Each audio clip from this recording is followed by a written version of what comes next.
Hello and welcome everyone to our weekly session titled Latest in Bitcoin Tech, where we discuss and go through the Bitcoin Optech newsletter, which is published weekly. And this week we will be covering newsletter number 334, which is the final newsletter for this year, for the year 2024. It was published on 20th of December, a couple of days ago. And there are no new proposals or no news articles that have been covered uh, in this Optech newsletter. This is the final newsletter of the year, and this is a summary of all the newsletters throughout the course of the year. As the title mentions, Bitcoin Optech newsletter number 334, 2024 year in review special.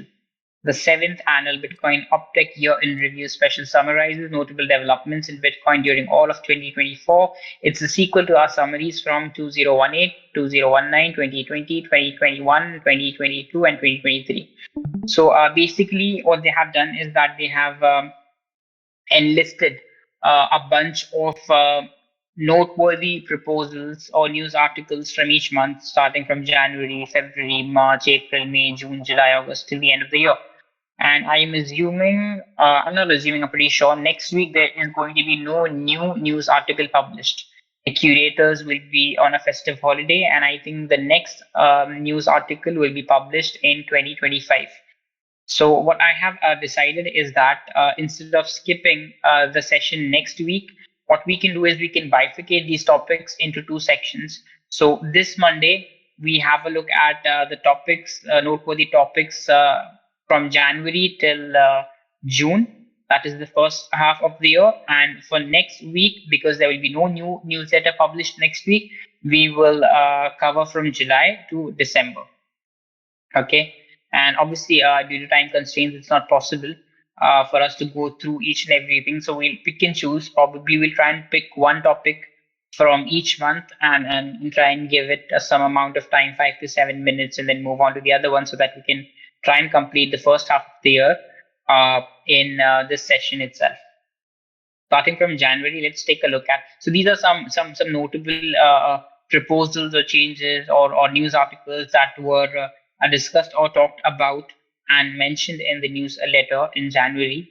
Fee-dependent time locks, optimized contract protocol exits, Allen symmetry proof of concept implementation. Let us recap or recall what fee-dependent time locks. We discussed this in January. Let's just go through it again. Feel free to unmute yourself and speak as and when you would want to. So let's just read through this passage. John Law proposed fee-dependent time locks, a soft fork allowing time locks to expire only when median block fee rates drop below a user-specified level. This prevents a high fees near expiration from preventing confirmation, which can lead to funds loss. Instead, the time lock extends until fees fall to a predetermined value, addressing long-standing concerns of post-expiration floods during mass channel closure. The proposal improves security for multi-user setups like channel factories and join pools, while incentivizing participants to avoid fee spike. Discussions included storing parameters in the Taproot NX, C-rate commitments for lightweight clients, true node support, and the impact of out-of-band fees. So what are fee-dependent time locks? Up till now, we know what time locks are, right? We have relative time locks and we have absolute time locks. We have time locks that are a part of the transaction that are specified in a certain field in the transaction, like end lock time and in sequence. Then we have time locks that are activated by opcodes like opcltv and opcsv, right?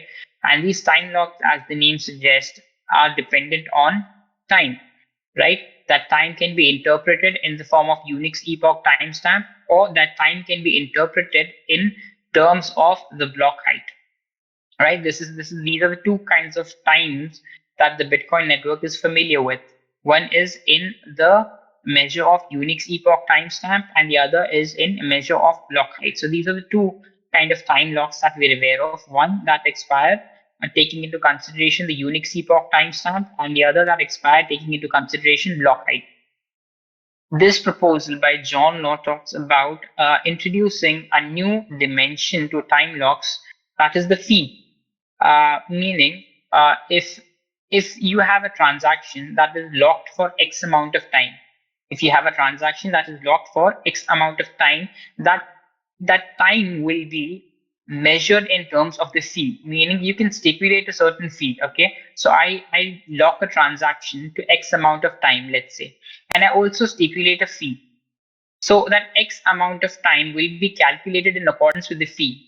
All right. So let's say I say that my fee, the fee is 3 sats per virtual byte, and the time lock is 10 blocks. Okay. So if 10 blocks have passed, and during those 10 blocks, the fee is within the range of that which I have specified, 3 sats per virtual bytes, only then the transaction will expire. If the fee is higher than that, then the transaction will not expire. What is the upside to it? If the time locks are independent to the fee and the time lock expires, immediately your transaction is broadcasted to the network for getting confirmed on the immutable ledger, right? And if the fee is very high during that time epoch where your time lock expires, then there is a possibility that in a forced closure, you might have to pay a fee which is greater than what you intended to. So you can add another dimension to your time locks, which is fee, all right? So that you don't overview when your time lock expires, whether it's in terms of Unix epoch timestamp or whether it's in terms of lock height. When your time lock expires, if the fee is above the fee that you're willing to pay, your transaction will not be broadcasted to the network. It will be deferred. It will only be broadcasted. The time lock will only expire when the fee is uh, below the fee that you have stipulated, so that you don't overpay. So that you don't overpay.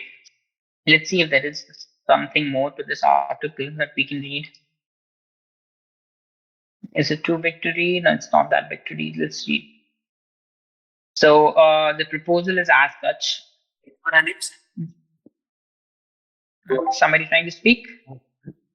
So what happens like there is you are trying to broadcast you're trying to broadcast a transaction, but the fees are not right, so it is not broadcasted, uh, and the transaction remains in the like when will the next attempt to broadcast it? Like how does it reset?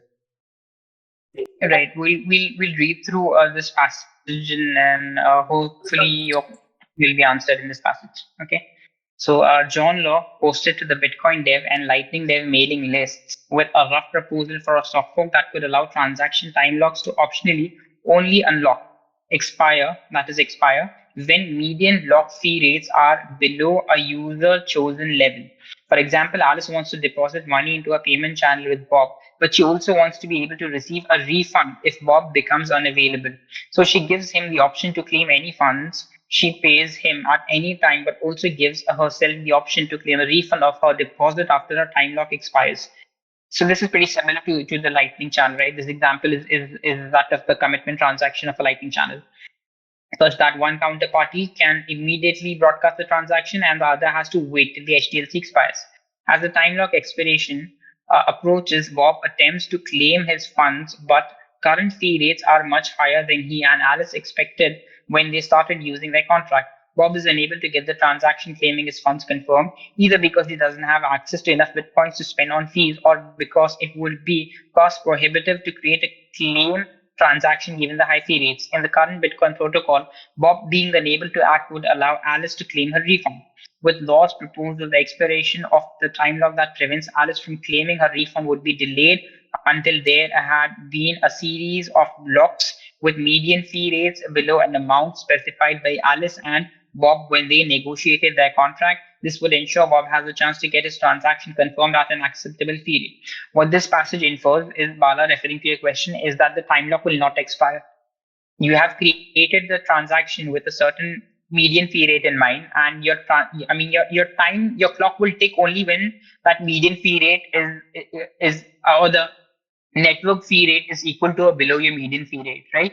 It will only take into consideration that amount of time. So your time lock will not expire.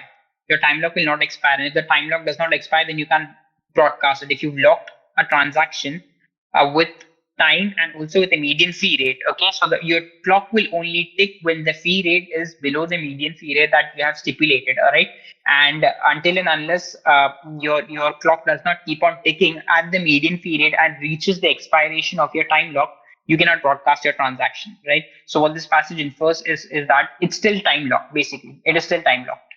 There's nothing you can do about it. You can't broadcast that transaction. It's beyond your purview. The nodes will reject it. Okay. Okay, let's just read through this.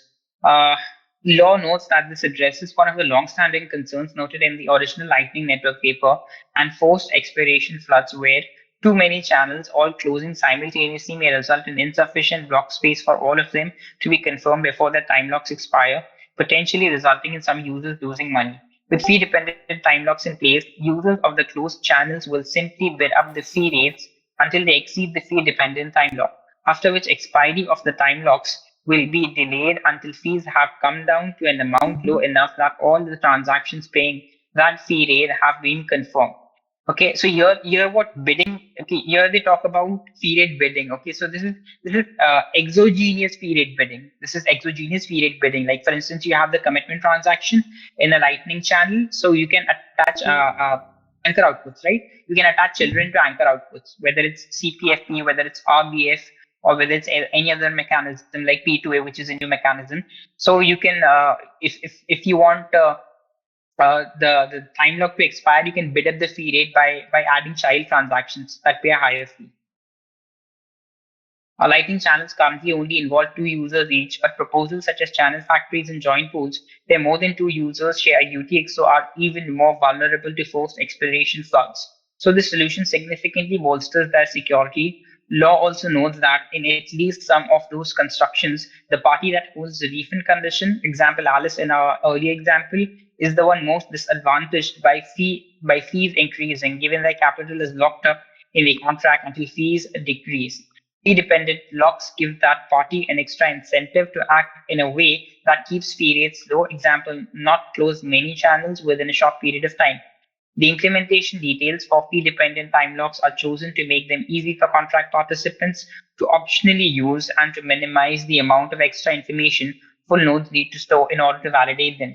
The proposal received a moderate amount of discussion, with respondents suggesting storing fee-dependent time lock parameters in the Taproot Annex, having blocks commit to their median fee rate to support lightweight clients, and details about how upgraded prune nodes could support the fork. There were additional debate between law and others about the effect of miners accepting out-of-band fees to confirm a transaction that are paid separately from the normal transaction fee mechanism, example by paying a particular miner directly. Right. So this was the topic that we took from the month of January, fee dependent time locks. Up till now, we're aware of primarily two kinds of time locks: absolute and relative time locks, and they also are divided into two mechanisms. One mechanism is locking a Bitcoin transaction based on a fee in the anatomy of the transaction itself, based on a field. Sorry, not fee, based on a field in the anatomy of the Bitcoin transaction itself. You can stipulate a value in your n sequence, or you can stipulate a value in your n lock time. The other mechanism of locking transactions is using opcodes that are executed on the script, whether it's opcltv, which is absolute time lock, or whether it's opstsv, which is relative time lock. Now, there was a proposal made in the month of January that suggested adding another dimension to time locks, and that is fee. That is fee, meaning your time lock, or the duration of the time for which your transaction is locked will only be taken into consideration depending upon a median fee. So you can stipulate a fee, and your time or your clock will only tick when the median fee is below the fee that you have stipulated, so that you don't have to pay surplus fee, or you don't have to pay an exponential fee when your time lock expires, and your transaction will not be broadcast to the network at a fee rate which is higher than what you intend to pay. All right. So that is what we discussed in the month of January. For those of you who've joined late, we are covering the Bitcoin Optech newsletter year-end review special, which summarizes the noteworthy news articles or proposals or developments throughout the year 2024. We're going through a summary of some of the important or noteworthy evolutions in the world of Bitcoin in 2024. And next week, since there will be no new newsletter that will be published because the curators will be on a festive leave, what we have decided is that we will bifurcate this newsletter into two parts. January to July, we will discuss this month and this week, and next week, instead of skipping, we will discuss from July to December. So this week's newsletter, we'll bifurcate it into two sections because there's a lot of content to cover, and some content we can cover this month, the first half of 2024, we can cover this week, sorry, and the second half of 2024, we can cover in the subsequent week, meaning next week. That would be 30th of December. I doubt any of you will show up, but still, I'll show up. Let's see, me and Jatin will show up. Let's see who else shows up. I doubt anybody will show up. Everyone will be enjoying. Okay, what else is from February? Let's read replace by fee rate. Hmm. This is pretty long. Let's see. Okay. So Peter Todd proposed replace by fee rate. Okay. To address transaction pinning when standard RBF policies fail. This is replaced by fee rate. Remember, not replaced by fee. The RBF that we are used to is replaced by fee. That is replaced by fee, and this is replaced by fee rate. This is a proposal that Peter Todd has been a very strong advocate of for I think almost a decade. He maintains his own implementation, which has this feature called replace by fee rate. Okay, so what's replaced by fee and what's replaced by fee rate? When you say replace by fee, then it means that if there are two conflicting transactions, then one transaction will replace the other transaction as long as it pays a higher absolute fee, and also it has to pay a higher fee rate, means fee per virtual byte. Okay. So if there's transaction A and there's transaction B, and both of them are conflicting transactions, mean both of them are trying to spend the same input. Then, if transaction B has to replace transaction A, transaction B has to pay a higher absolute fee, meaning cumulative fee, and it also has to pay a higher fee rate, meaning fee per virtual byte. Fee per virtual byte. Okay, that is RBF. That is RBF. What is replaced by fee rate? It means that if two transactions are competing with each other, if they are conflicting, transaction A and transaction B, and if transaction B wants to replace transaction A, then transaction B only has to pay a higher fee rate, meaning a higher fee per virtual bytes. Even if it is paying a less absolute fee, does not matter. It has to pay only a higher fee per virtual byte. Okay, that's the difference between replaced by fee rate and replaced by fee. So Bitcoin Core and its popular forks, to the best of my knowledge, all have RBF. All have RBF. Okay, the implementation that Peter Todd maintains is personal implementation, which has very little adoption, albeit it has this feature replaced by fee rate. Okay, so Peter Todd proposes a replace by fee rate to address transaction pinning when standard RBF policies fail, with two variations: pure RBFR allowing unlimited replacement with much higher fee rates, example 2x. Okay, what's pure RBFR? It means that if there are two conflicting transactions, transaction A and transaction B, transaction B can replace transaction A as long as transaction B is paying a higher fee, is paying double the fee of transaction A. Okay, and it can replace it unlimited amount of times. It can replace it unlimited amount of times. Right. So you create transaction A and you broadcast it. Then you realize that the fee is very low, or and then you create another transaction. Okay, and then you double the fee. So transaction B will replace transaction A. Then you can create a transaction C which conflicts with transaction B, but it should pay double the fee of transaction B. Then you can create a transaction D that conflicts with transaction C, but the condition is that transaction D should have at least 2x the amount of fee of transaction C. So you can replace transactions, in unlimited amount of times, as long as the conflicting transaction B, which is trying to replace transaction A, is paying a higher uh, fee rate, is paying a higher fee rate. By what ratio? By 2x. So if transaction A is paying a fee of 1 sats per virtual byte, transaction B should pay at least 2 sats per virtual byte. And transaction C, which conflicts with transaction B, should pay at least 4. And transaction D, which conflicts with transaction C, should pay at least 8 sats per virtual byte. All right. So this replaced by fee rate proposal that was given has two options. First is pure RBFR, which is unlimited. You can replace conflicting transactions as many number of times as you want, as long as the fee rate that you're paying is 2x. And one shot RBFR. One shot RBFR. It means that you can only replace a transaction with another conflicting transaction once, enabling a single replacement with moderately higher fee, example 1.25x, if the replacement enters the top of the mempool. Okay, so if there are two transactions A and B, and they are conflicting. Transaction B can replace transaction A only by 1.25x, right? Earlier, we had to pay at least 2x. But here, we are not willing to pay 2x because we know that we don't have to pay 2x to get the transaction confirmed, right? So why should we pay 2x? If there is a scenario where you know that you can replace one transaction with the other without having to pay twice, why would you pay twice? If you know that you can pay 1.25 and get it replaced, why would you pay twice? So in this scenario, you have an alternative which is known as one-shot RBFR, where you can replace a transaction with another conflicting transaction, but you can RBF only once, and the ratio is going to be 1.25x. Okay, but there is a condition, there is a catch to it. 1.25x only if the replacement enters the top of the mempool. Okay, so let's assume there are two transactions, transaction A and transaction B. Now transaction pays 2 sats for virtual bytes to the miners. You want to replace transaction A with transaction B. Now the condition is that transaction B should pay 1.25x, which means 2.5 sats for virtual bytes in our case, right? Transaction is paying 2, so transaction B should pay 2.5x sats per virtual byte.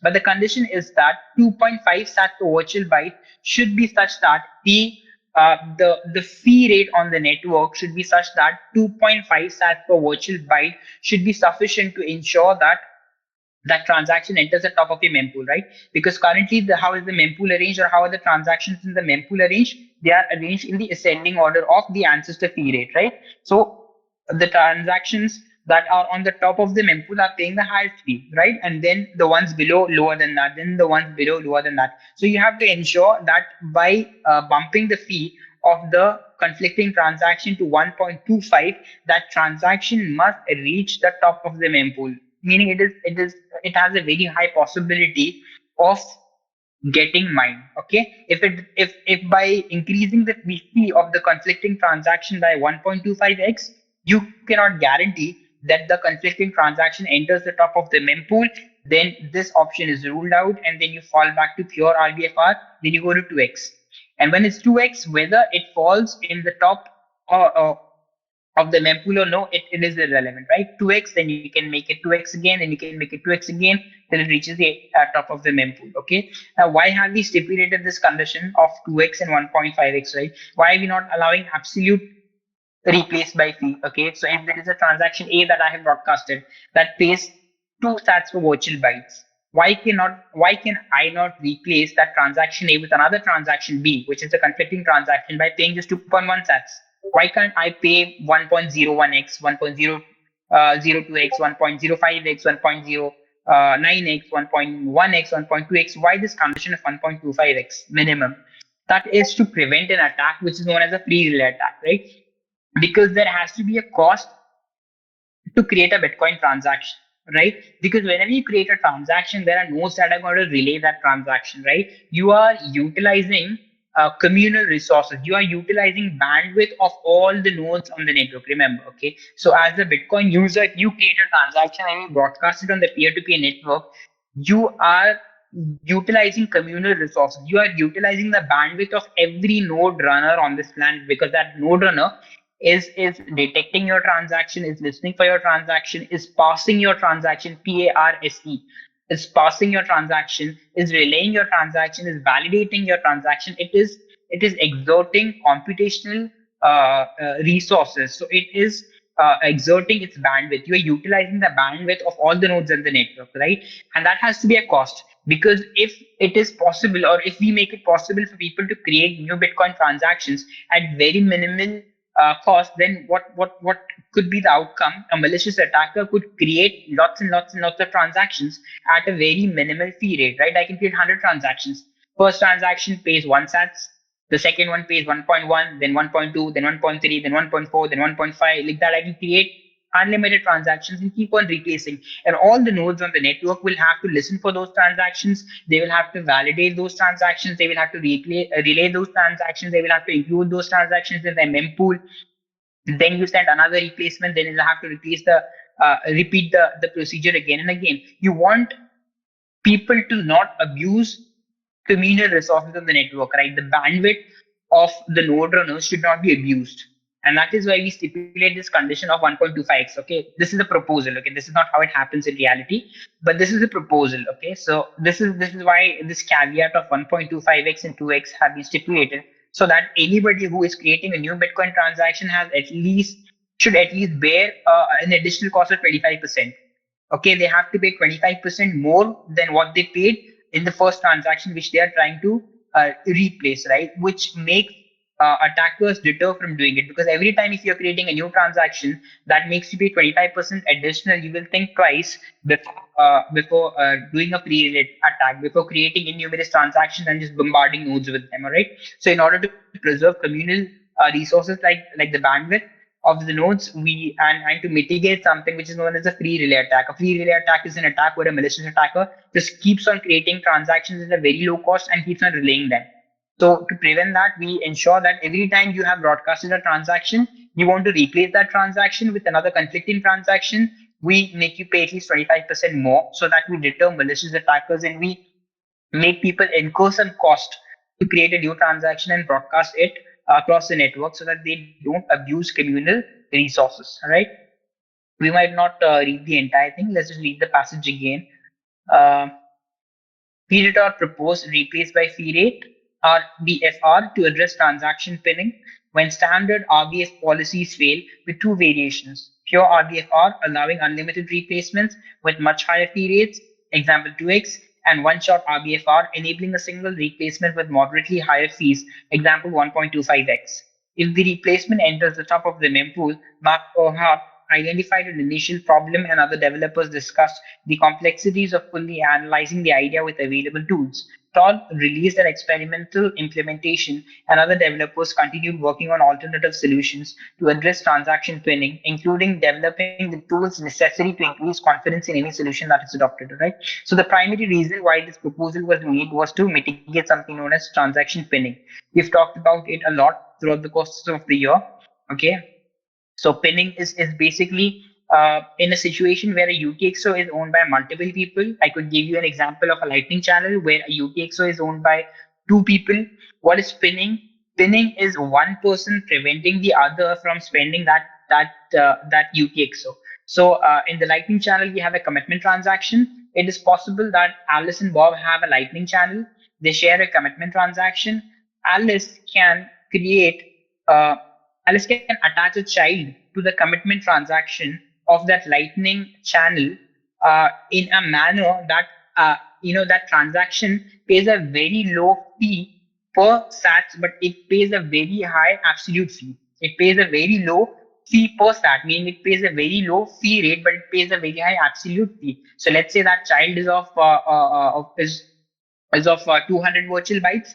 Okay, and Alice is paying one sat per virtual byte. Okay, so that's a very low fee rate, but the total fee rate of the entire transaction will be what? It will be 200 sats. Now, if Bob wants to get their transaction pinned, then they will have to create a child which pays more than 200 sats. Okay, which pays more than 200 sats. So this is a mechanism known as pinning. Whoever is interested can dig into it further. All right. So in this situation, what happens is that you have to pay a high absolute fee. So what this proposal does is that it makes transaction replacement oblivious to absolute fee, and it's only the fee rate. It is only the fee rate that is taken into consideration while determining which transaction replaces the other. So it mitigates the problem of pinning, but it also comes with its own what you can say limitations, which one can consider, such as fee relaying attacks, etc. So yeah, in February, this is what we had to discuss: replace fee by rate, which was the proposal that was made to circumvent transaction pinning, and it's two types: for pure RBFR, which allows unlimited replacements but with higher fee rates, and the second alternative, or its second avenue, is known as one-shot RBFR. enabling a single replacement with moderately high fees, that is 1.25x, with the condition that the replacement should enter the top of the mempool. All right. Let's move on to March. And if anybody has any questions or any queries, please feel free to unmute yourself and speak in the middle. If there is anything in the chat, I will just check out. Okay, there are posts in the chat. Even without RBF, with raw transactions, it's possible to replace the transaction in the mempool, denial of service attack. Yes, if even without RBF, with the raw transaction, it's possible to replace that transaction in the mempool.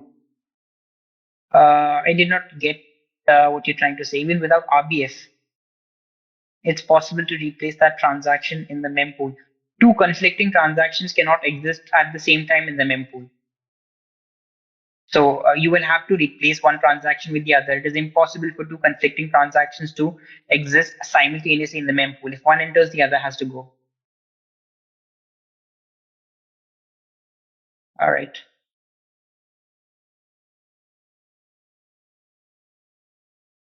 What do we have for March? What's next month? March. Let's take this enhanced fee rate estimation.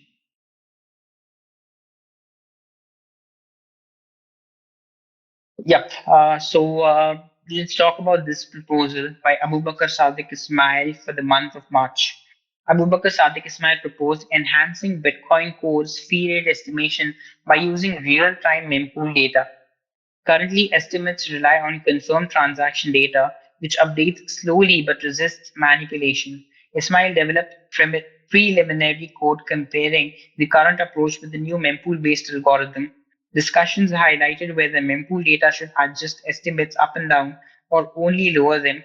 Dual adjustment improves utility, but limiting adjustments to lowering estimates may better prevent manipulation. Before we try and read the article, the summary of this article is that for those of you who are familiar with how fees are estimated in Bitcoin Core, these are estimated based on the confirmed transactions. Fees are estimated based on the confirmed transactions. Okay, how does that happen? When your node, if you're running Bitcoin Core or any of its forks that also implement the same fee rate estimation, when you see a transaction for the first time, okay, and when that transaction gets confirmed, when your node sees a transaction for the first time and when the transaction gets confirmed, okay, these two parameters are taken into consideration, and what amount of fee are you willing to pay is also taken into consideration. Okay, so let's say your node first saw a transaction at time x, and the transaction got mined at time x plus 50 minutes, 50 minutes. Okay, and you paid a fee of 5 sats for virtual bytes. It means it took 50 minutes for a transaction to get confirmed in the blockchain after your node first saw it, when you were paying 5 sats for virtual bytes. Okay, so now if you are creating a transaction from your wallet, okay, and you want your transaction to get confirmed in 50 minutes, and that transaction is of the same size which we were talking about earlier, your wallet will suggest you a fee of 5 sats. The wallet will suggest you a fee of 5 sats for virtual bytes, right? Because your wallet knows that when it saw a transaction at time X, it took 50 minutes for that transaction to get mined at a fee rate of 5 sats for virtual bytes. So if you now create a transaction from your wallet and you broadcast it and you want that transaction to get mined in 50 minutes, and the transaction is of the same size of the transaction whose data your node already has, which got mined recently, then your node will use that history of the immutable ledger to suggest that 5 sats for virtual byte, right? The node will know that it took 50 minutes for a certain transaction to get mined of the same size at the fee rate of 5 sats for virtual bytes, so it will suggest you the same fee. So that is how the fee estimation mechanism in Bitcoin Core currently works. It depends on it looks at the blockchain. It looks at the blockchain. The fee is not estimated based on the mempool. It is an assumption that some people have. I don't know for what reason this assumption prevails, that a lot of people believe that fee is estimated based on the mempool. So the fee in Bitcoin Core currently is estimated on the basis of the blockchain, the confirmed transactions, not the unconfirmed transactions. So it has its pros and might also have some cons. What are the pros? The pros is that data cannot be manipulated, right? Because the ledger is immutable. Once a transaction has been confirmed in the blockchain, you cannot change any aspects about that transaction, right? It's a part of the immutable ledger. As far as the mempool is concerned, then the mempool changes abruptly, right? The mempool is not immutable. The mempool is changeable. The blockchain cannot be changed, right? But the mempool keeps changing drastically. So when you estimate fee based on the blockchain, you get an added incentive of the fact that the blockchain cannot be altered or manipulated. So the parameters that you take into consideration to estimate your fee are static, they're stagnant, they don't change, they don't vary, they're not dynamic. And that is ideally what you want. You want your fee prediction to be robust. You don't want it to be based on data that varies exponentially. But a downside to it could be that the blockchain is updated every 10 minutes, right? So the fee estimations are not abrupt. I mean, they're not rapid. The fee estimations are not rapid because the state of the blockchain changes on an average every 10 minutes. So the fee estimation also change on an average in 10 minutes. There are no immediate changes in your fee estimation. So the fee estimation lags. Okay, lags lags. It's pretty slow because the blockchain also, the blocks are appended every 10 minutes. Now, if you estimate the fee based on the mempool, then you might have an added incentive. You might think that the mempool changes frequently, right? Changes to mempool happen very rapidly, so the fee estimation will also keep in sync with the current situation of the fee market. But the drawback to that is that the mempool is not static; it's dynamic. Its components keep on changing every now and then, and due to that, the parameters that you are using to gauge or determine or estimate your fee keep on changing drastically, which is a trade-off kind of. So you get immediate results, you get immediate updates, but at the same time, the data can be manipulated because the mempool varies exponentially and very drastically. Okay, so to summarize, currently fee estimation and Bitcoin Core is made based upon the immutable ledger, based on the blockchain, not on the state of your mempool. A proposal was made in the month of March by Abu Bakr Sadiq Ismail to estimate fee based on the state of the mempool, based on the state of mempool. So Abu Bakr Sadiq Ismail proposed enhancing Bitcoin Core's fee estimation by using real-time mempool data. Okay, I'm assuming this is a pretty long article because we had covered it in March and I remember vividly. Not that big. Let's just read it. We've covered the gist of it. Let's just read it so that we steamroll it in our memories. So Abu Bakr Sadiq Ismail posted to Delving Bitcoin about improving Bitcoin Core's fee estimation using data from a node's local mempool. Currently, Bitcoin Core generates estimates by recording the block height when each unconfirmed transaction is received, the block height when it is confirmed, and its fee rate. Okay, so these three parameters that we talked about: the block height when the transaction is received by a node, the block height when it is confirmed, and its fee rate. When all of that information is known, the delta between received height and confirmed height is used to update an exponentially weighted moving average for a bucket that represents a range of fee rates. For example, a transaction that takes 100 blocks to confirm with a fee rate of 1.1 sats per virtual byte will be incorporated into the average for the 1 sat per virtual byte bucket. All right, so transactions are bifurcated into buckets. Okay, so a transaction that paid a fee of 1.1 sats per virtual byte and it got confirmed in X amount of time, it will be put in the same bucket as a transaction that paid a fee of 1 sat per virtual byte.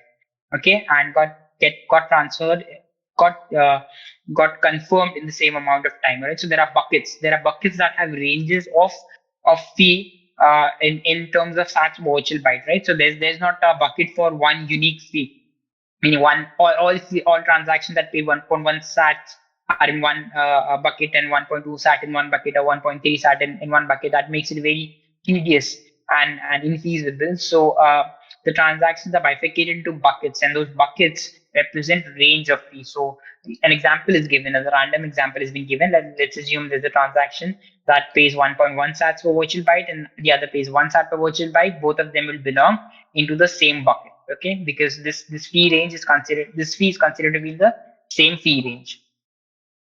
An advantage of this approach is its resistance to manipulation. All transactions must be both relayed, meaning they're available to all miners, and confirmed, meaning they can't violate any consensus rules. A disadvantage is that it only updates once per block and can lag far behind other estimates that use real-time input information.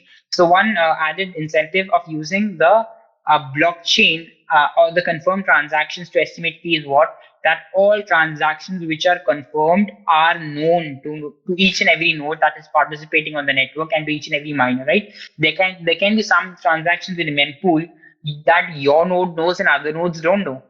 But if the transaction gets mined, then all nodes that are in the network are aware of that transaction. All miners are aware of that transaction, right? So everybody's on the same page. Ismail has taken previous discussion about incorporating mempool data into fee rate estimates, written some preliminary code, and performed an analysis showing how the current algorithm and a new algorithm compare, not including some safety checks. Our reply to this thread also linked to previous research on this topic by Cali Arm and led to a discussion about whether mempool information should be used to both raise and lower fee rate estimates, or if it should only be used to lower estimates. The advantage of doing both is that it overall makes the estimates more useful.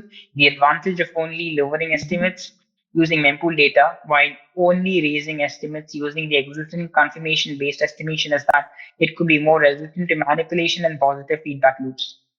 All right, so to summarize, currently Bitcoin Core uses the confirmed transactions in the blockchain to estimate fees. This proposal suggests optimizing that mechanism by using the transactions in the mempool by suggesting that that will give a more dynamic, a more real-time estimation to the fee estimation approach of Bitcoin Core. So this is the article that we covered for the month of March. What do we have? What comes after March? April comes after March. What should we take? Let's take the sweet blocks. How much time do we have? It's 8:48. We started at almost 8:08, so 40 minutes. Let's see. We have around 15, 20 more minutes, maybe 15 minutes. Greg Sanders. This is the month of April. I'm assuming April, yeah. Greg Sanders proposed using weak blocks with insufficient proof of work but valid transactions to improve compact block relay amid divergent transaction relay and mining policies. Miners naturally produce weak blocks proportional to their proof of work percentage, reflecting transactions they attempt to mine. Weak blocks resist abuse due to high creation costs, allowing mempools and caches to be updated without allowing excessive bandwidth waste. This could ensure compact block relay remains effective even when miners include non-standard transactions and blocks. Weak blocks could also address spinning attacks and enhance fee rate estimation. Sanders' proof of concept implementation demonstrates the idea. Let us see if this article is not very big. We can read it, else we just summarize it. Should we read it? I don't think we should read it. Yeah, let's start. Let's start. All right. So what are weak blocks? Let's try and understand what are weak blocks first. So Greg Sanders posted to Delving Bitcoin about using weak blocks to improve compact block relay, particularly in the presence of divergent policies for transaction relay and mining. A weak block is a block with insufficient proof of work to become the next block on the blockchain, but which otherwise has a valid structure and set of valid transactions. Miners produce weak blocks in proportion to each weak block's percentage of the required proof of work. For example, miners will produce on average 9 weak blocks at 10% of the required proof of work for every full proof of work block they produced. Okay. What are weak blocks? So basically, how mining works is that there is a difficulty that is determined, right? If you find a nonce, okay, without going too much into detail, I'm assuming everybody understands how Bitcoin mining works, right? So you have to constantly find a nonce. You have to constantly find a nonce which is below a difficulty level, right? So it should have more number of zeros than the specified number of zeros.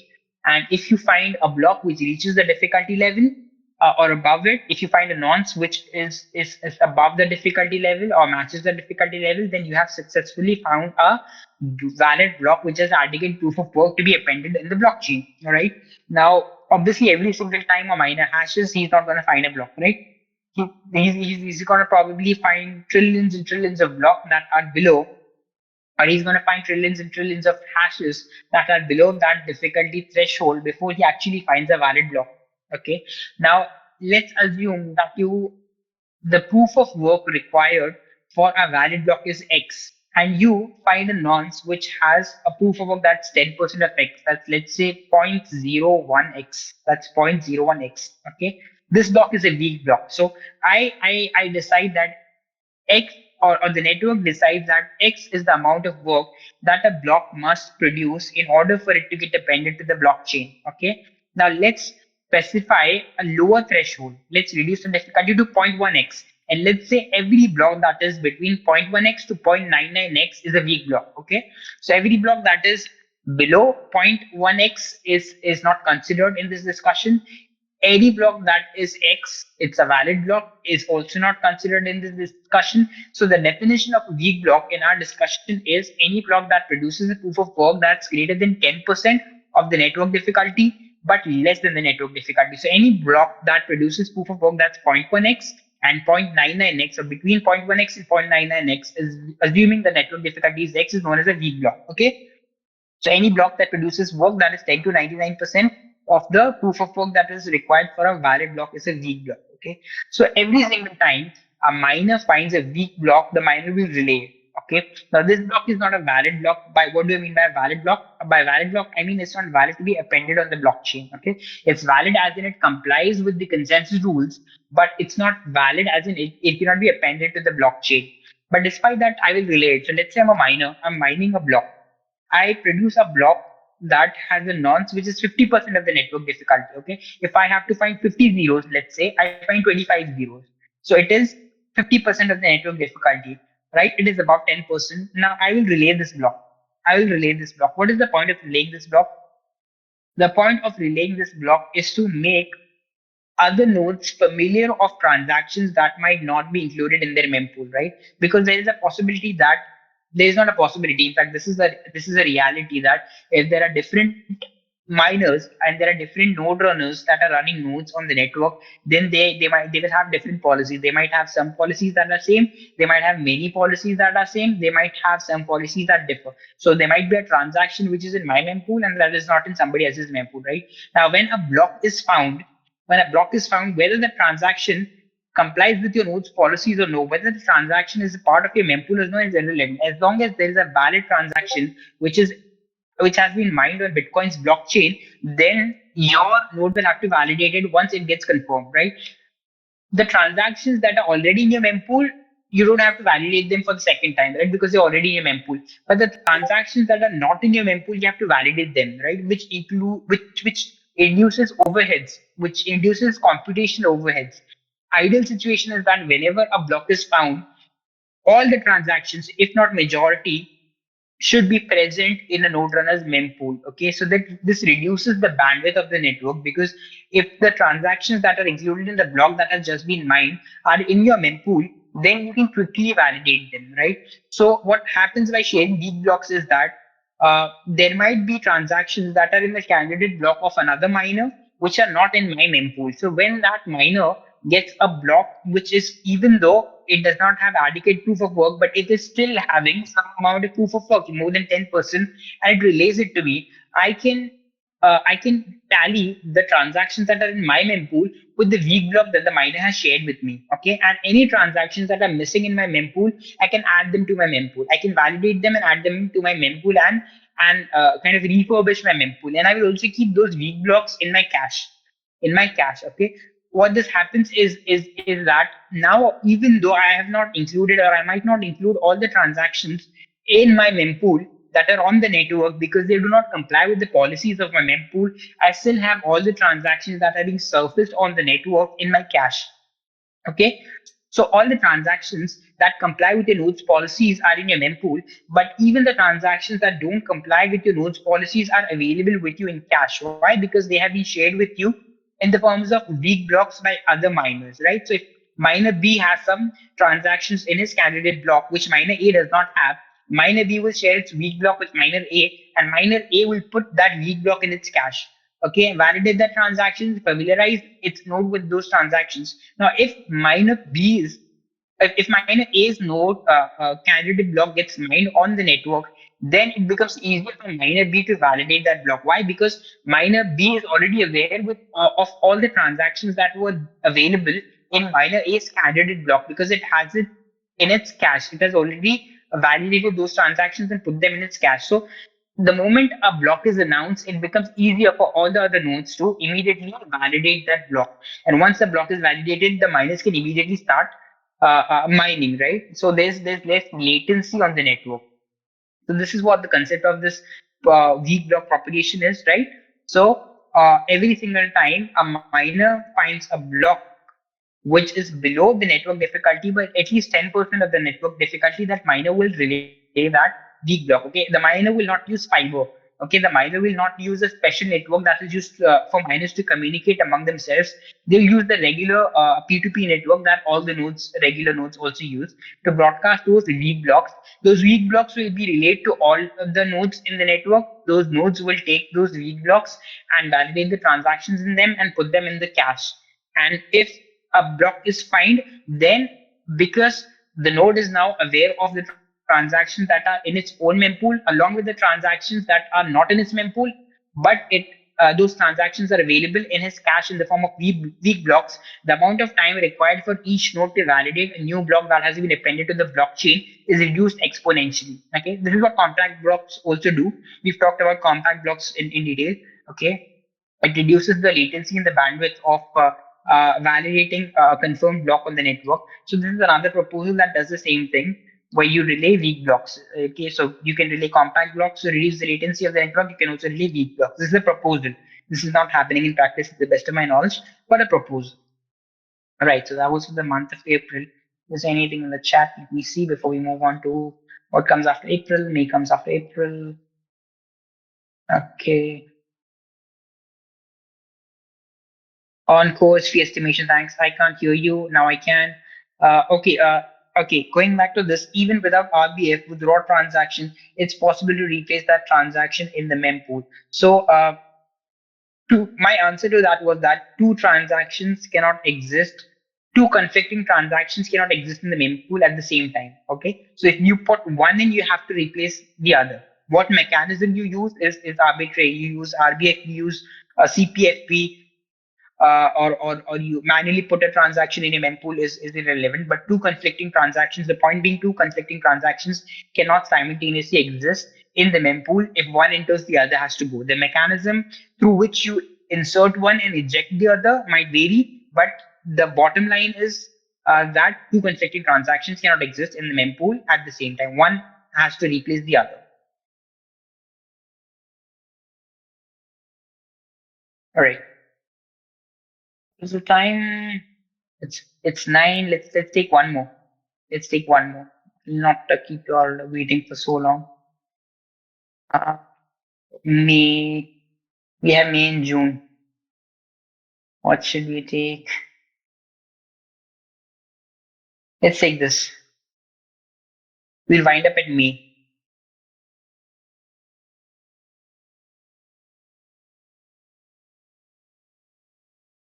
So this proposal is about Lightning.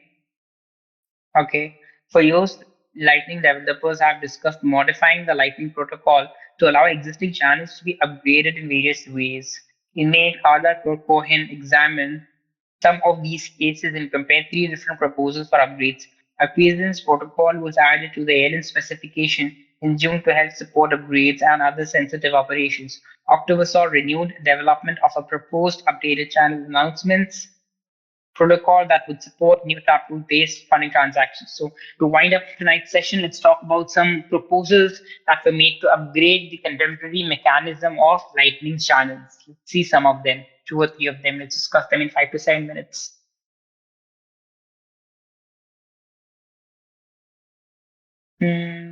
Of this one, yep, this one. Upgrading existing LN channels. Carter Cohen posted to Delving Bitcoin a summary and analysis of existing proposals for upgrading existing LN channels to support new features. She examines a variety of different cases, such as, okay, changing parameters. Currently, some channel settings are negotiated between parties and cannot be changed during the lifespan of the channel. Parameters updates would allow renegotiation at subsequent times.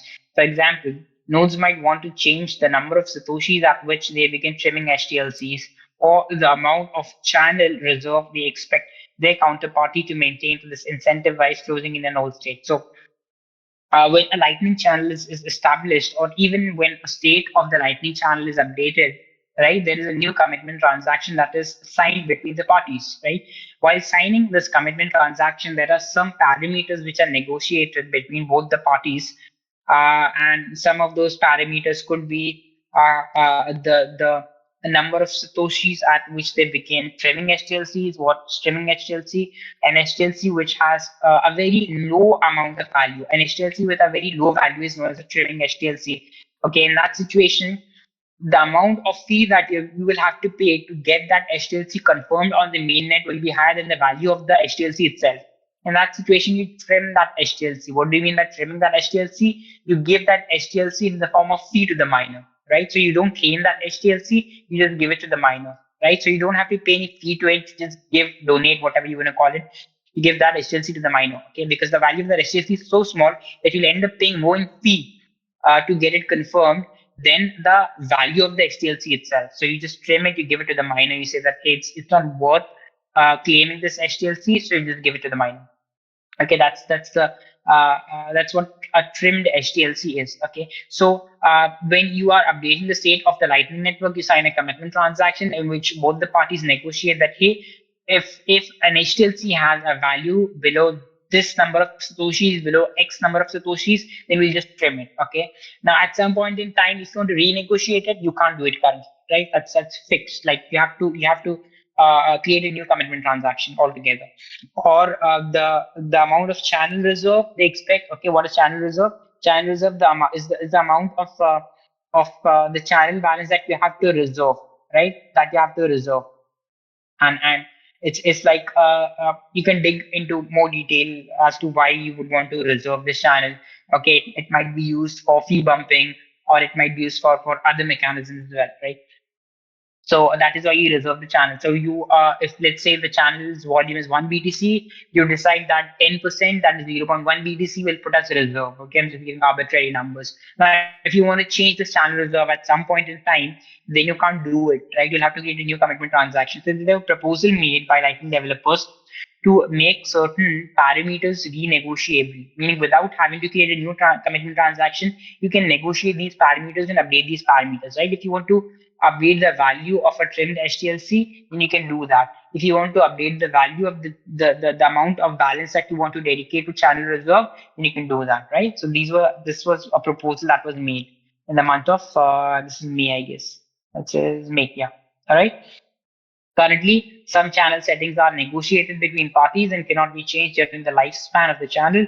Parameter updates would allow renegotiation at subsequent times. For example, nodes might want to change the number of satoshis at which they begin trimming HTLCs, or the amount of channel reserve they expect their counterparty to maintain to disincentivize closing in an old state.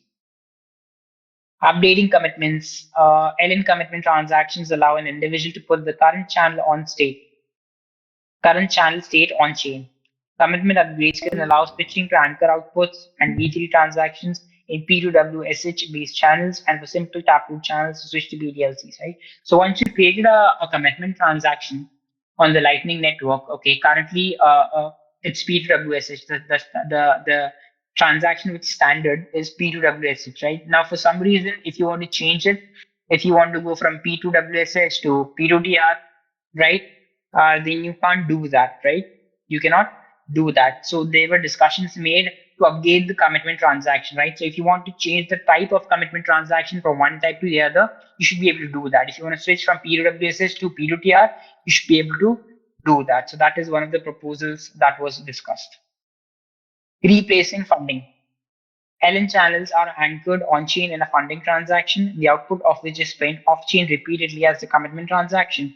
Originally, all LN funding transactions used a PWSH output. However, new features such as PTLCs require funding transactions to use P2T outputs, right?